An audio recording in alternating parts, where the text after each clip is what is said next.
Assalamualaikum warahmatullahi wabarakatuh. Kronologi G30 SPKI, tindakan dan penyebarluasan ideologi komunis yang dilakukan oleh PKI menimbulkan kecurigaan dari kelompok anti komunis. Tindakan tersebut juga mempertinggi persaingan antara elit politik nasional. Kecurigaan semakin mencuat dan memunculkan desas-desus di masyarakat, terlebih menyangkut kesehatan Presiden Soekarno dan Dewan Jenderal Angkatan Darat. Di tengah kecurigaan tersebut, Letnan Kolonel Untung, Komandan Batalion 1 Kawal Resimen Cakrawirawa, yakni pasukan khusus pengawal presiden, memimpin sekelompok pasukan dalam melakukan aksi bersenjata di Jakarta. Pasukan tersebut bergerak meninggalkan daerah Lubang Buaya.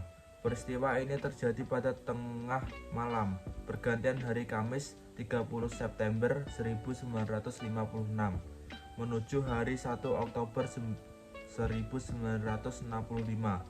Kenapa disebut Lubang Buaya? Ini sejarahnya saksi bisu tragedi G30 SPKI.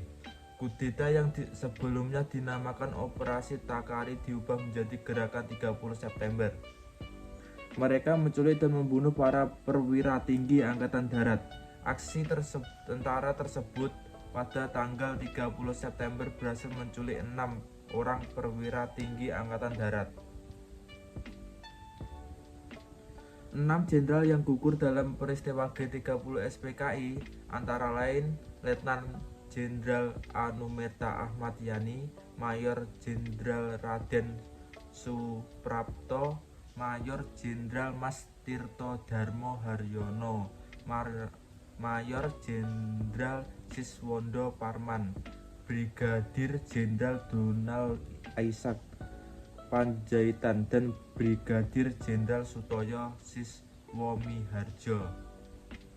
Selain itu, gugur pula Ajudan Menhankam atau Kasat Jenderal Nasution, Letnan 1 Pierre Adres Tendean, dan pengawal Wakil Perdana Menteri 2 Dr. J. Leimena, Brigadir Polisi Satsuit Tubun. Salah satu jenderal yang berhasil selamat dari serangan PKI adalah A.H. Nasution. Namun putrinya yang bernama Ade Irma Suryani Nasution tidak bisa diselamatkan. Sementara itu, G30 SPKI itu di Jakarta yang dipimpin oleh Mayor Mulyono menyebabkan gugurnya TNI Angkatan Darat. Kolonel Katamso dan Letnan Kolonel Sugiono.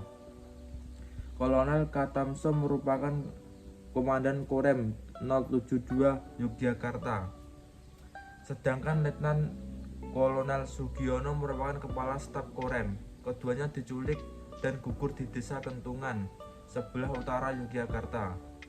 Latar belakang G30 SPKI secara umum, G30 SPKI dilatar belakangi oleh dominasi ideologi nasionalisme, agama, dan komunisme Nasakom yang berlangsung sejak era demokrasi terpimpin diterapkan, yakni tahun 1959 sampai 1965 di bawah kekuasaan Presiden Soekarno. Beberapa hal lain yang menyebabkan mencuatkan gerakan yang menewaskan para jenderal ini adalah ketidakharmonisan hubungan anggota TNI dan juga PKI. Pertentangan pun muncul di antara keduanya. Selain itu, desas-desus kesehatan Presiden Soekarno juga turut melatar belakangi pemberontakan G30 SPKI. Itulah di antara sejarah G30 SPKI yang terjadi di Indonesia. Setelah gerakan tersebut berhasil ditumpas, muncul berbagai saksi dari kalangan masyarakat untuk membubarkan PKI.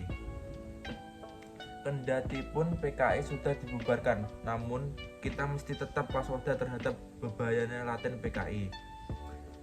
Sebab tidak ada jaminan bahwa mereka tidak bergerak. Mereka patut diduga mereka para simpatisan PKI melakukan operasi senyap dan tetap melakukan pergerakan di bawah tanah. Karena itu, kita bangsa Indonesia tidak boleh melupakan peristiwa tragis yang memilukan itu. Sebab yang namanya kebiadaban PKI tidak bisa ditolerir, diterima oleh bangsa Indonesia, sebab sifat PKI memusuhi agama dan tokoh-tokoh agama. Assalamualaikum warahmatullahi wabarakatuh.